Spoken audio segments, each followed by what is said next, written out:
Our enemies hurt us by their words, hurt us by their actions. हमारे शत्रु अपने शब्दों के द्वारा, अपनी चालों के द्वारा हमें नुकसान पहुंचाते हैं, ठेस पहुंचाते Our हैं। loved ones, our friends betray us. हमारे अपने लोग, हमारे दोस्त हमारे साथ धोखा करते हैं And it hurts us and pains us and we cry, why are they doing this to और me? हमें इससे दुख होता है, पीड़ा होती है कि वह हमारे साथ ऐसा क्यों कर रहे हैं।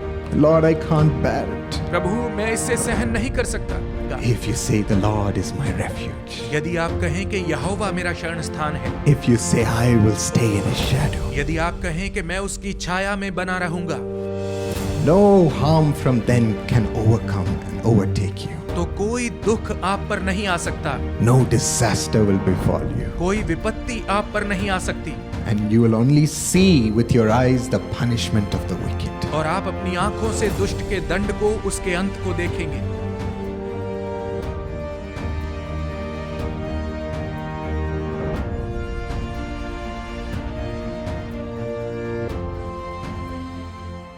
My friends, the blessing that God wants to give you this morning is to be a God of protection to you.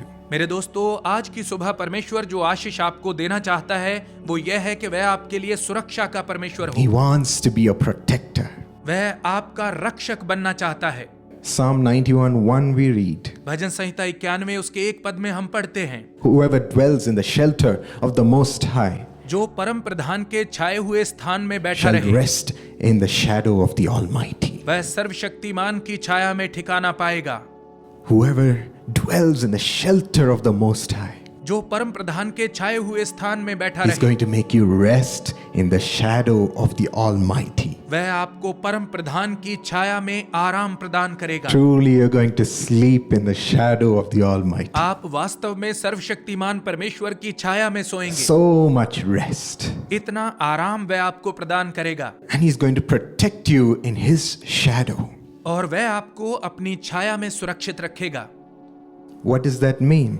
इसका क्या अर्थ है? If you're in someone's shadow, यदि आप किसी की छाया में होते हैं you're standing behind that person. तो आप उस व्यक्ति के पीछे खड़े होते हैं And in this case, you're going to be standing behind God. और इस मामले में आप परमेश्वर के पीछे खड़े होंगे। If someone comes to punch you, यदि कोई आपको मारने के लिए आता है they have to go through God. तो उन्हें परमेश्वर से होकर जाना होगा। He's going to be standing before you. वह आपके सामने खड़ा रहेगा। You're just going to be in the shadow of God saying, Lord, you fight for me. आप परमेश्वर की छाया में खड़े रहेंगे और आप सिर्फ इतना ही कहेंगे, प्रभु तू मेरे लिए लड़। And one more thing about the shadow. और छाया के बारे में एक और बात है, If you're in the shadow of a person, यदि आप किसी व्यक्ति की छाया में होते हैं and if you want to stay in his shadow, और आप उसकी छाया में रहना चाहते you हैं, have to do whatever the person in front of you is doing, isn't तो it? वो सामने वाला व्यक्ति जो भी करता है आपको वैसा ही करना होगा। And so if you want to remain in the shadow of God, और इसलिए यदि आप परमेश्वर की छाया में रहना चाहते हैं He is going to make you do all that He does and tells you to do. तो वह चाहेगा कि जैसा वह करता है, जो आपको करने के लिए कहता है, वैसा ही आप करें। We're just going to imitate God. हम परमेश्वर का अनुकरण करेंगे, जैसा वह करता है वैसा ही करेंगे। He's going to protect us in His shadow. और फिर वह हमें अपनी छाया में रखकर हमारी रक्षा करेगा। And in what all does God protect? और परमेश्वर कौन सी बातों में हमारी रक्षा करता है? Firstly, He is eager to protect our soul. सबसे पहले वह हमारी आत्मा की रक्षा करना चाहता है। That's the most important thing for God. यह परमेश्वर के लिए सबसे महत्वपूर्ण बात है। Psalm 121:7 says, भजन संहिता 121 और उसका 7 पद कहता है, God watches over your life. परमेश्वर आपके प्राणों की रक्षा करता है। He'll watch over your every movement. वह हर बात में आपकी रक्षा करेगा। Watch over every thought, वह आपके प्रत्येक विचार की रक्षा करेगा। every action, and He'll protect you. वह आपकी प्रत्येक गतिविधि की रक्षा करेगा और आपको सुरक्षित रखेगा। The security guard in a hotel, what does he do? He stands and watches over every area of किसी होटल के surrounding the बाहर खड़ा hotel. रहने वाला सुरक्षा कर्मी क्या करता है? वह वहां खड़ा रहकर होटल के पूरे क्षेत्र को देखता है, सारी जगह का ध्यान रखता है। Watches all the movement inside and outside. Hotel के बाहर और अंदर जो कुछ हो रहा होता है उन सब पर नजर रखता है Make sure only the right people go in. और ध्यान देता है कि केवल सही लोग ही अंदर जाएं। God will watch over your heart and your soul इसी प्रकार से परमेश्वर आपके हृदय की और आपके प्राणों की रक्षा करेगा to make sure only the right things go in. ताकि केवल सही बातें ही इनके अंदर प्रवेश करें And make sure you do the right will of God. और यह सुनिश्चित करे कि आप परमेश्वर की इच्छा को सही रीति से पूरा And करें। how does he protect our soul? वह हमारे प्राणों की रक्षा कैसे करता है? In Psalm 63:1, we read that he makes our soul thirst for him. भजन संहिता 63 और उसके एक पद में हम पढ़ते हैं कि वह हमारे प्राणों में उसके लिए प्यास को पैदा करता है। And in Psalm 42:11, we read, he makes our soul hope in him and और भजन praise संहिता him. 42 और उसके 11 पद में हम पढ़ते हैं कि वह हमारे प्राणों को उसमें आशा रखने के लिए और उसकी महिमा करने के लिए प्रेरित करता है। So he makes our soul thirst in him, hope in him, and praise him. तो वह हमारे प्राणों में उसके लिए प्यास को पैदा करता है, उसमें आशा रखने के लिए और उसकी महिमा करने के लिए प्रेरित करता है। Thirsty for the Lord, saying, Lord, I need you. प्रभु के लिए प्यास रखते हुए कहना, प्रभु मुझे तेरी आवश्यकता है। Hoping and trusting, saying, Lord, you are all I will ever यह need कहते to do हुए आशा anything और in my भरोसा life. रखना कि प्रभु मुझे अपने जीवन में सब कुछ करने के लिए केवल तेरी ही आवश्यकता होगी। You will do all things for me. तू ही मेरे लिए सब कुछ करेगा।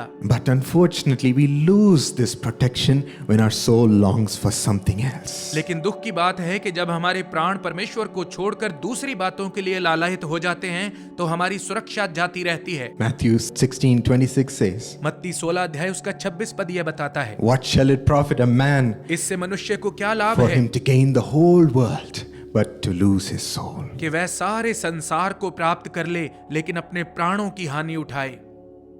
That's why God says, make your soul thirst for me. Make your soul praise me. इसीलिए परमेश्वर कहता है, मैं तुम्हारे प्राणों में अपने लिए प्यास पैदा करूंगा ताकि तुम मेरी महिमा और स्तुति करो। It'll be centered around me. तुम्हारा प्राण मुझ पर केंद्रित रहेगा, The rock. मैं जो चट्टान हूँ, And your soul will stand and prosper. और तुम्हारा प्राण सामर्थ्य को पाएगा और बढ़ोतरी को प्राप्त करेगा। But you might ask me, what's the point of saving my soul and losing everything else? हो सकता है आप मुझसे पूछें कि अपने प्राणों को, अपनी आत्मा को बचाने का क्या मतलब रह जाएगा जब हम बाकी सब कुछ खो देंगे। What's the point of saving my soul alone? केवल अपनी आत्मा को, अपने प्राणों को बचाने का क्या तात्पर्य है? When Solomon became king, जब सुलेमान राजा बना the first thing he did was look तो up जो to पहला God. काम उसने किया वो था परमेश्वर की ओर देखना। I need your wisdom, Lord. मुझे तेरी बुद्धि चाहिए प्रभु, I need you if I'm going to rule this big land. इस विशाल देश पर राज करने के लिए मुझे तेरी आवश्यकता है प्रभु। I need you first as my rock. सबसे पहले मुझे एक चट्टान के रूप में तेरी आवश्यकता है। The Lord was pleased with such a prayer. और प्रभु ऐसी प्रार्थना से प्रसन्न हुआ। He gave him wisdom, he gave him riches, wealth, fame, more than any other king ever in history. उसने इतिहास के किसी भी और राजा से बढ़कर उसे बुद्धि, पैसा, नाम और धन दौलत दी। Will the protector of your soul let you drown in the troubles of this world? क्या आपके प्राणों का रक्षक आपको इस संसार की परेशानियों में डूबने देगा? When you seek first his kingdom and his righteousness, all these things are added unto you. जब आप सबसे पहले उसके राज्य और उसकी धार्मिकता की खोज करेंगे तो यह सब वस्तुएं आपको मिलेंगी। He knows how to take care of you. वह जानता है कि आपको कैसे संभालना है। Yes, I know today you're also saying, Lord, protect the soul of my entire family. हाँ, मैं जानता हूँ आज आप भी कह रहे हैं, प्रभु मेरे पूरे परिवार के प्राणों की रक्षा कर। He will do it. और वह ऐसा निश्चय करेगा। Your entire family's souls will be protected because of you. परमेश्वर आपके कारण आपके परिवार के सब लोगों के प्राणों की रक्षा करेगा। And he will prosper your family. और वह आपके परिवार को समृद्धि और बढ़ोतरी देगा। He knows how to take care of his children. वह जानता है कि अपने बच्चों को कैसे संभालना है। How does he protect our soul? वह हमारे प्राणों की रक्षा कैसे करता है? Through the blood that he shed on the cross. उस लहू के द्वारा जो उसने क्रूस पर बहाया है। It is powerful. उसका लहू सामर्थी है। And the Bible says it is still speaking and interceding for us. और बाइबल कहती है कि यह आज भी हमारे लिए मध्यस्थता करता है। His blood is speaking good things for us. उसका लहू हमारे लिए भलाई की बातें बोलता है। And only because of that blood, God saves us. और केवल उस लहू के कारण ही परमेश्वर हमें He बचाता है। sees the good in us. वह हमारे अंदर की भलाई को देखता है।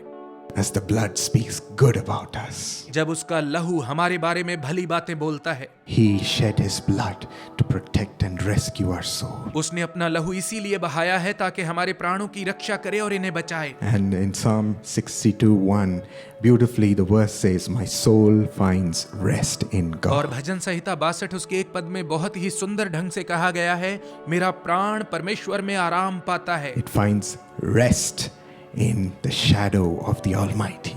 यह सर्वशक्तिमान परमेश्वर की छाया में विश्राम पाता है। Thank the Prabhu Lord. का धन्यवाद करें। And secondly, He protects us from our enemies. और दूसरी बात, वह हमारे शत्रुओं से हमारी रक्षा करता है। Our enemies hurt us by their words, hurt us by their actions. हमारे शत्रु अपने शब्दों के द्वारा, अपनी चालों के द्वारा हमें नुकसान पहुंचाते हैं, ठेस पहुंचाते Our हैं। loved ones, our friends betray us. हमारे अपने लोग, हमारे दोस्त हमारे साथ धोखा करते हैं And it hurts us and pains us and we cry, why are they doing this to और me? हमें इससे दुख होता है, पीड़ा होती है कि वह हमारे साथ ऐसा क्यों कर रहे हैं। Lord, I can't bear it. प्रभु, मैं इससे सहन नहीं कर सकता। In Psalm 91:8, 9 and और 10 we भजन read, संहिता 91 उसके 8, 9 और 10 पदों में हम पढ़ते हैं, God answers us and tells us, you will only observe with your eyes the punishment of the wicked. परमेश्वर हमें उत्तर देता हुआ कहता है, तू अपनी आंखों से दृष्टि करेगा और दुष्टों के अंत को देखेगा। If you say, the Lord is my refuge, and make him your dwelling, यदि तू कहे यहोवा मेरा शरण स्थान है और परम प्रधान को अपना धाम मान ले, no harm will overtake you and no disaster will come near your tent. तो कोई विपत्ति तुझ पर ना पड़ेगी, ना कोई दुख तेरे डेरे के निकट आएगा। If you say, the Lord is my refuge, यदि आप कहें कि यहोवा मेरा शरण स्थान है, if you say, I will stay in his shadow, यदि आप कहें कि मैं उसकी छाया में बना रहूंगा, no harm from them can overcome and overtake you. तो कोई दुख आप पर नहीं आ सकता, No disaster will befall you. कोई विपत्ति आप पर नहीं आ सकती, And you will only see with your eyes the punishment of the wicked. और आप अपनी आंखों से दुष्ट के दंड को, उसके अंत को देखेंगे। When it says so, don't start praying for the punishment of the wicked. अब यहाँ पर तो ऐसा लिखा है, लेकिन आप यह सुनकर यह प्रार्थना ना करें कि प्रभु दुष्टों को सजा दे। Punish that guy, Lord. Look at the misery he's bringing to me. यह न कहें, प्रभु देख इस आदमी को कितना दुख मुझे दे रहा है, इसको सजा दे। Lord, hurt him. See what he's doing to me. प्रभु इसे सजा दे, देख वह मेरे साथ क्या कर रहा है। That's not what God is asking us to do. परमेश्वर हमसे ऐसा करने के लिए नहीं कह रहा है। He's asking us to rest in his shadow. वह हमसे कह रहा है कि हम उसकी छाया में विश्राम पाएं।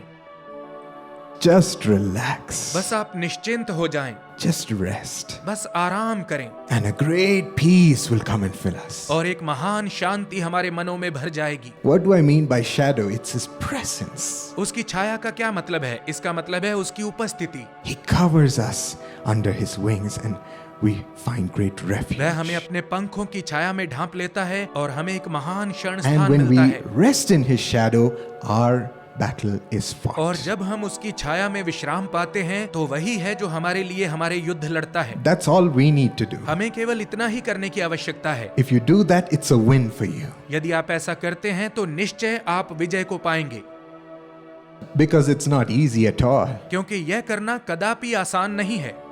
When someone causes harm, the first thing that comes to your mind is, how do I take revenge? जब कोई हमें नुकसान पहुंचाता है तो पहली बात हमारे दिमाग में यही आती है कि हम इसका बदला उससे कैसे लें।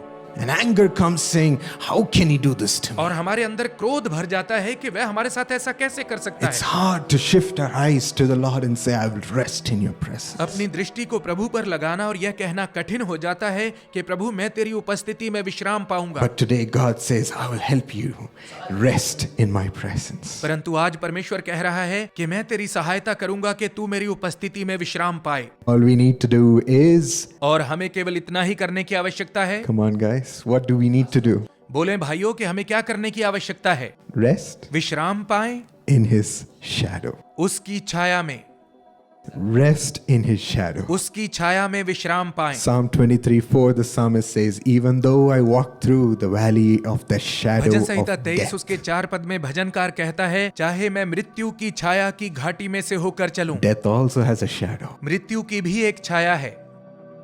It's up to us to choose whether we want to be in that shadow or in the shadow of the Almighty. और इसका फैसला हमारे हाथ में है कि हम उस छाया में रहना चुनते हैं या परमेश्वर की छाया में। When you're in the shadow of God, जब आप परमेश्वर की छाया में होंगे, even though you walk through the shadow of death, you fear no तो evil. भले ही आप मृत्यु की छाया में से होकर चलें, आप किसी बुराई से नहीं डरेंगे, Because the one who conquered death itself is with you. क्योंकि जिसने मृत्यु पर विजय पाई है वो आपके साथ है।